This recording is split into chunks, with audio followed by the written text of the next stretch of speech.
Ever since the early days of the Trump administration, there has been speculation that when the time came for it, Trump may or may not actually end up leaving office. And what then? Then sparks the constitutional crisis they told us. And again, I'm talking about within the first few months of this guy actually being in office. And of course, along the way, we have seen plenty of these stories pop up every couple weeks, every couple months, whatever it is. And usually it is fueled by something Donald Trump says. For example, the time he tweeted out that, ad showing Trump 2024, Trump 2028, 2032, and all that, repeatedly saying that maybe he'll run for a third term. Who knows? And then, of course, this past weekend when he told Chris Wallace on Fox News that he may not accept the results of this election. Once again, people are speculating, what the hell are we going to do if he doesn't leave office? And I'm going to say this, hopefully for the last time. You're going to do nothing. You don't have to do anything. There is nothing in the president's power, short of, by the way, getting rid of the Constitution itself. Unless he does that, he will be forcibly removed from the White House should he choose to not go peacefully. I do think there's got to be a struggle. Don't get me wrong.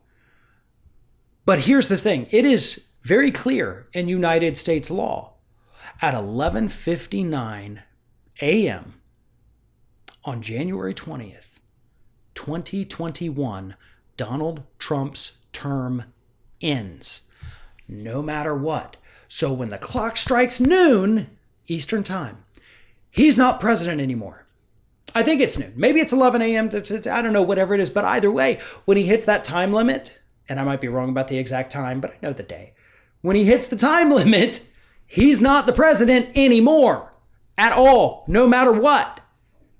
If he wins re-election, then yep, he gets sworn back in for a second term and he's immediately the president again. If he does not win the election, the new president gets sworn in. They have all the power. They're the commander-in-chief of the armed forces, not Donald Trump anymore. Do you see what I'm saying?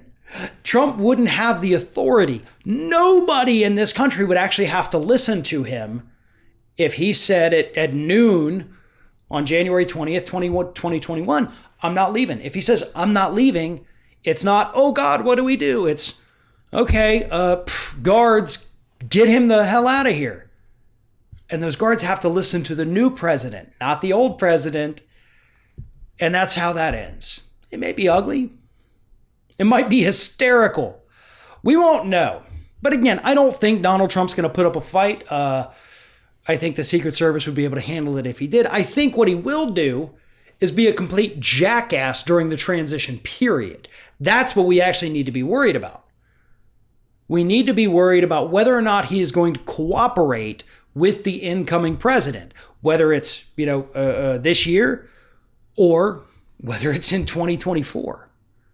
We need the presidents to cooperate, whether you hate each other, whether you love each other. Bill Clinton did it for George W. Bush, even though that election was very clearly stolen. George W. Bush did it for Barack Obama. Obama did it for Trump. Trump's not going to do it for Biden or whoever he loses his throne to in 2024 if he gets reelected this year. It's not going to happen.